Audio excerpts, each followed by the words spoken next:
Yesterday I was doing a live stream, and while I was doing a live stream, someone asked me a question with my experience on the first time I met my in-laws. Because the person who asked a question knows for sure my wife is white, American white person, and me is black, African, raised in African context. With the cultural difference, what was your first experience meeting the in-laws? Is it what you expected to happen? Were you discriminated? Were you embraced? What went right? What went wrong? So I said, there is no problem. I will make a video and give you that a highlight of that particular day on what exactly went down on the first time I met my in-laws. So, story time. This story I'm going to share, it doesn't mean it is a representation of all Americans or all white families if you are married to a white person. It is case by case. It is my personal experience. It is the experience I have with my in-laws. I don't want to say that if you go to any American family to be introduced, this is a must to happen. Each family is different.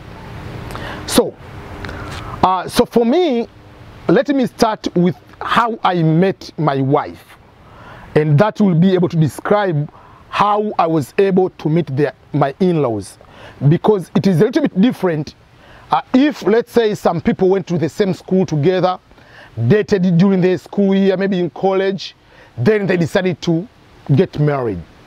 So that will be a little bit different. The parents, relatives, they will know you in advance, and maybe they expect at one time in your life you two will be able to get engaged and get married.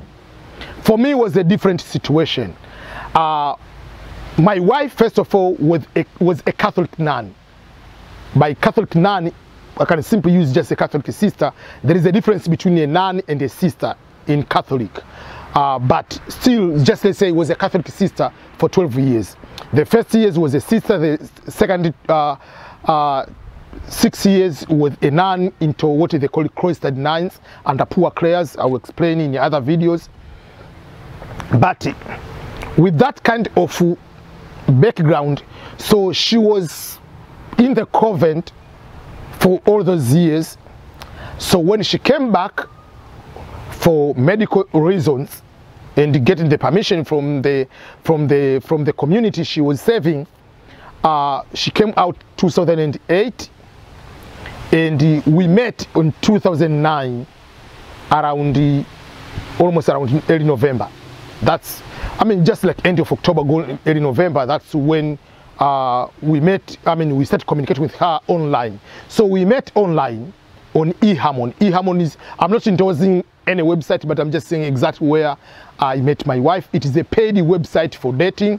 And why it is good to use a paid website, it is more secured because someone is putting the credit card, putting the bank information, so they cannot do any big mess up than the free website.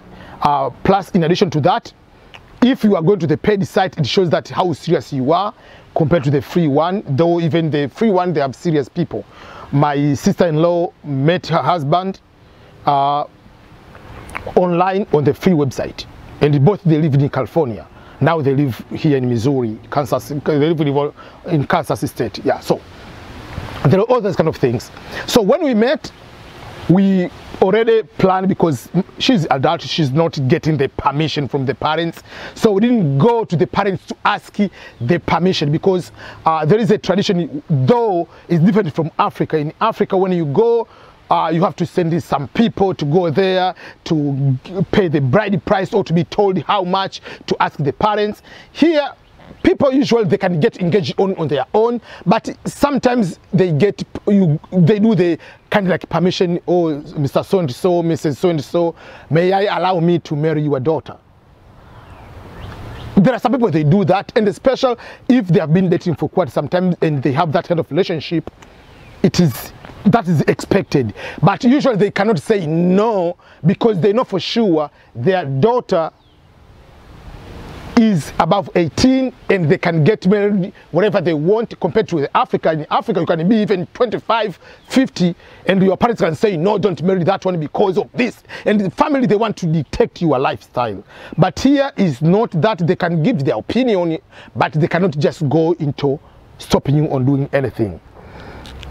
So for that particular case, for me, because I was not before dating all these years before, that means I didn't have any prior relationship with their parents, so I cannot just go and just ask the permission, whatever, all those kind of things. We already got engaged with at that time, my fiance, now my wife.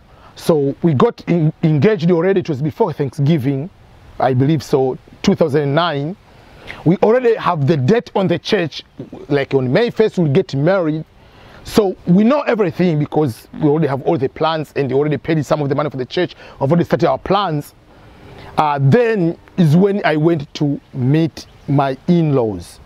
So I went to meet my in-laws. Already we have already planned the date. We have already, everything is known. So that's when I went to meet them. So my wife already told them that the person is originally from Africa. So this is the interesting part. My father-in-law grew up in Montana, but later moved to California, Oregon in California. His father worked in those kind of areas, but originally is from Montana. My mother-in-law is from New York. So in Montana, it's very rare to see a black person, obviously. But even in California, which is a very diverse state here in America, in Simi Valley, where my in-laws live, is about 40 minutes from LA. The first county in Ventura. So you start with after LA County, the first county follows is Ventura. So the Simi Valley is the edge between LA County and Ventura. So the first one, you are starting with Simi Valley. So in that particular area, it has about 200,000 people. But the neighborhood we lived or around, I mean my in-laws live, it is very, very rare to see a black person. I remember at one time when I was broke, I had to live with my in-laws. So while I lived with my in-laws, I was the only black person I can see myself around. On the church, when you go to the church, there are another black family, the husband, wife, and 3 kids. So that is another black family. And at one point there was a priest who came there for a short time, was a Nigerian priest. But in a normal way, it was white neighborhood and the Latino, I mean the Filipino neighborhood, and some people from Taiwanese, and just Thailand or whatever. So there are more people from Asia and white Americans. So it's more middle income of that background. So it's very rare to see. So for instance, my wife, in the entire, from grade school until high school, has met 1 black student in the school. So it was very rare to see black people around. So they don't have that exposure of meeting black people. Now, it's not just black, it's African. The understanding of African in most cases is you see on the TV, National Geographic, you see a Maasai drinking milk and eating blood, all those kind of things, wearing those Maasai clothing, warrior, all those kind of Zulu people. That's what we see about African. So they have never seen a normal African. I don't know whether they say normal or what, but it's just, bear with me, I don't have the proper word, but they've never met any African per se. Yes, they've seen black people, whatever, but they've never met in person an African.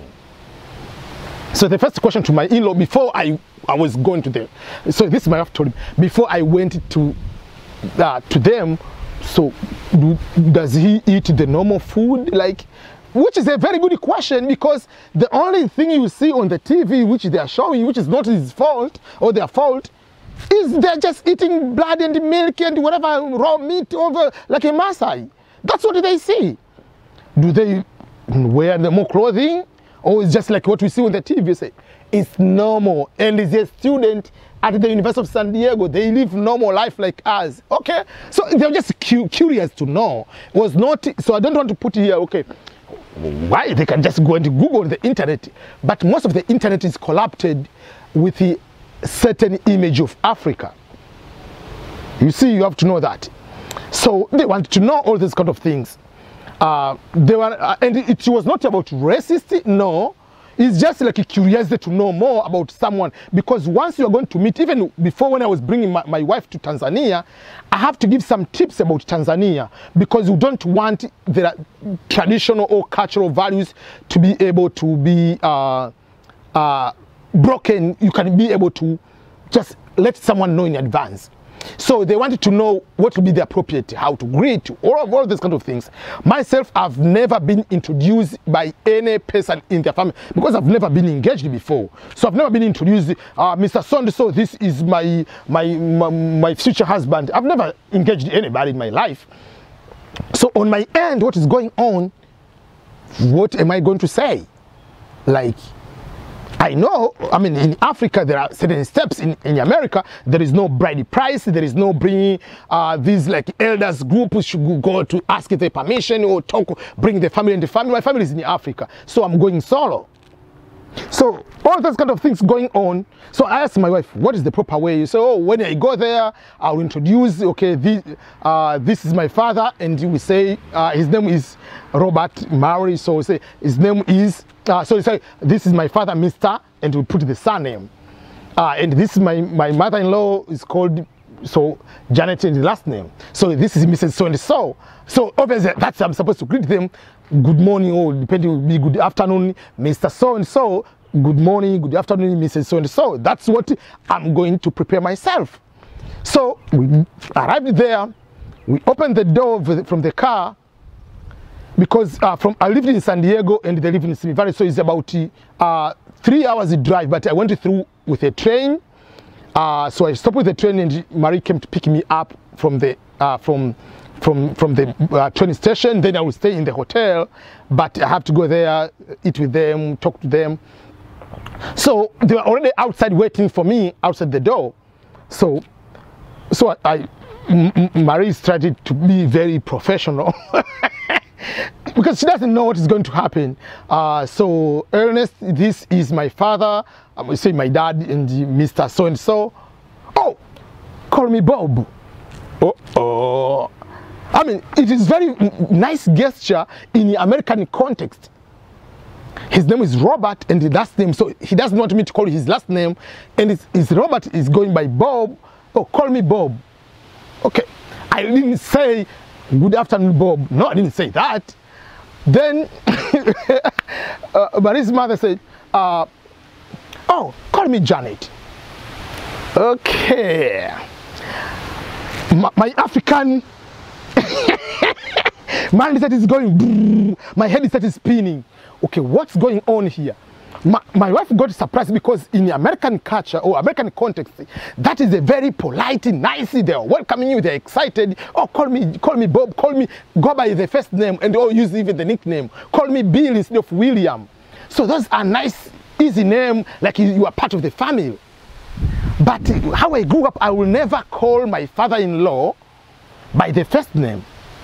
I will never even, I mean, I will just go and call father, baba, or mama so-and-so, mama so-and-so, or mother so-and-so, instead of going to call their first name. There is no way I will call someone by their first name.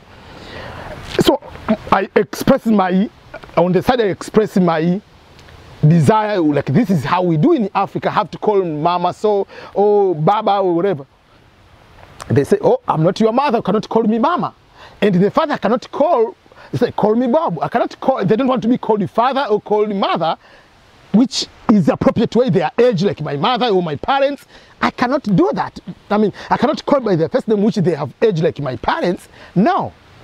So, for the first year and a half of the relationship, I mean, like after the marriage, whatever, everything, whenever I want to talk to them, I have to find a way to go in front of their face and ask something, because I don't want to say, oh, Janet, I have a question. No. So I have to find a way, like we are looking one another and say, oh, by the way, I have a question, without telling the name, because they don't want to be called mother, they don't want to be father or father-in-law, whatever it is, or Mr. So-and-so, they don't want to be that, and I cannot call them by their first name. So it was like both were in the awkward situation. So I have to find a way. If I want to talk to something, I have to go in their face. So at one point, as I said, we went to be broke. We didn't have money, we didn't have everything. So they invited us to live with them. So I moved in to live with them. Marie and myself and them will live in the same house. But I cannot, even if I lived in the same house, I would never call their first name. It was until when Marie was pregnant and we are going to have the, we are going to have the baby. So Marie's father was okay to be called Pa, because Benedict was not able to say the word. So instead of saying grandpa or grandfather, was saying Pa. So we called Pa. So from that day up to today, we call him Pa. And Marie's mother, we call Grammy, like grandmother, or Gami, whatever. So, and the kids, that's how they call them. So for me right now, oh, Gami, how are you? So it's Pa, so I call him Pa instead of calling him Bob. I cannot call him Bob. But also I ask Marie sometimes, because Marie also knows some German and studied while he was doing college, went to study in Austria. So she knows a little bit of German. So sometimes she calls her mother Mutti, which is German for mother. So she's okay for me if I call her Mutti instead of calling like a mother direct. So sometimes I call Mutti in German, which also means mother, but I cannot call mama or mother in English. And I cannot, so now most of the time I call Gami or I call Mutti for her, and the father-in-law I call Pa all the time. I call Pa. I've never called him Robert. I cannot call him Bob. That will be impossible for me. So it depends on the relationship. So it depends how long have you dated with a person, how long if you started together, if you are working together. So it is either you have been friends or have been visiting their home. But for me, the first time I'm going to their home is the first time I'm going to be introduced. This is going to be my husband. So for that particular case, for them, they didn't have any negative opinion about me, that this is a bad person, because they do not know my behavior before. So obviously, like a parent, and then the piece of people, they are broke, like you come to live with us, obviously something will be going on in your mind, but they saw the drive, how many jobs I was applying. So they had a trust in me.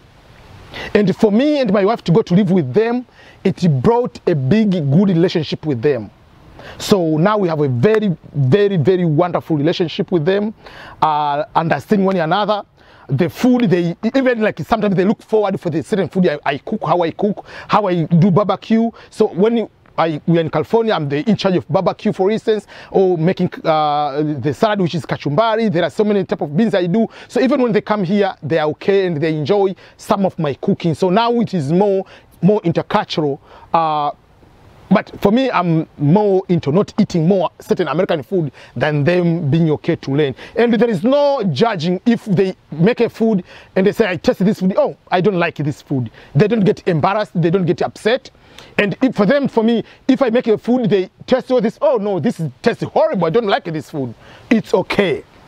So they are okay to give me an honest live opinion on something. So we have a very good relationship of that nature. And up to now, if you are wondering, my wife and I have been married for over 10 years, 11 years, because we got married on May 1st, 2010. So up to today, yeah, it's a lot of years. And we have 3 kids. The first one, 10 years old, Benedict, so 11 years. So the second one, Claire, 5 years. The third one is Faustina, 2 years old. So that's my story about how I met my in-law. But how they met him, after getting married, then we went to Tanzania. My wife to meet her in-laws. My father was still alive at that time. It was very interesting. So I'll bring Marie. She can explain her experience meeting the African in-laws for the first time. What was her experience? Because I can say, oh, she was this way, but I can talk on my end, but what it was on her mind, what was expected. So she'll be able to share all those kind of experiences on her channel. Her channel is here on the link below. I'm going to put it. It's called Mama Benedict, Benedict with a KT instead of CT. That is her YouTube channel. Thank you. Don't forget to subscribe to my YouTube channel.